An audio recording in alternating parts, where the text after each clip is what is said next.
ٹھیک ہے جی، آج کی رات اللہ رب العزت کی خاص عنایتوں اور رحمتوں کی رات ہے، برکتوں کی رات ہے۔ اس رات نوافل کی میں ترغیب نہیں دیتا، تمہیں نوافل کا میں نہیں کہتا، بلکہ میں کہوں گا کہ کسی کی اگر نمازیں قضا ہیں تو وہ اس رات میں ادا کرے۔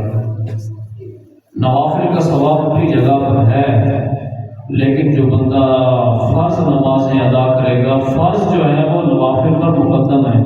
شرعی اعتبار سے بھی جو بندہ جس لحاظ سے بھی آپ سے بات کرے گا، میں آپ کو یہ ترغیب دے رہا ہوں اور بلکہ پوری ذمہ داری سے کہہ رہا ہوں کہ فرض جو ہے وہ نفل پر مقدم ہے، واجب پر مقدم ہے، ہر چیز پر مقدم ہے فرض۔ فرض نمازیں کسی کی رہتی ہیں تو اس کو حق نہیں ہے کہ شب برات والی رات کو وہ نوافل پڑھے، بلکہ اس کو سب سے پہلا حق یہ ہے کہ اپنی قضا نمازیں پڑھے، اس کے بعد وہ جو ہے نا وہ نوافل پڑھے۔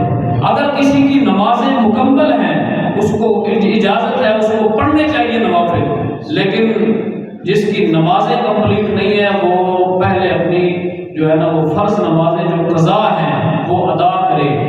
اگر اگلے دن کا جو روزہ ہے وہ اگر نفلی رکھنا چاہتا ہے اور پچھلے کوئی روزے رہتے ہیں اس کے قضا فرض روزے رہتے ہیں، تو اس کو چاہیے کہ وہ قضا والا روزہ رکھے، نفلی روزہ نہ رکھے۔ ٹھیک ہے جی، یہ میری طرف سے آپ کو ترغیب ہے اور یہ ایک وظیفہ بھی ہے میری طرف سے، اور یہ پوری ذمہ داری سے میں بات کر رہا ہوں۔ فرض جو ہے وہ نوافل پر مقدم ہے، ہر لحاظ سے مقدم ہے اور ان کو مقدم ہی رکھا جائے گا۔ کسی کی نماز قضا ہے تو وہ نماز اپنی قضا ادا کرے، نوافل بعد میں ادا کرے۔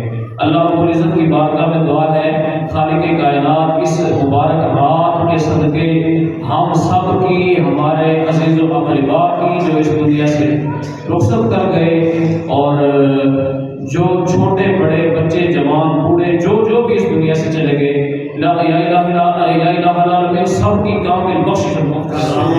یا الہ العالمین ہم سب کو بھی اپنی آئندہ والی زندگی کی اچھی طریقے سے تیاری کرنے کی توفیق عطا فرما۔ یا اللہ ہم سب کا یہاں پر آنا جانا، اپنا ذکر کرنا، اپنے حبیب صلی اللہ علیہ وسلم کا ذکر کرنا اپنی بارگاہ میں قبول فرما۔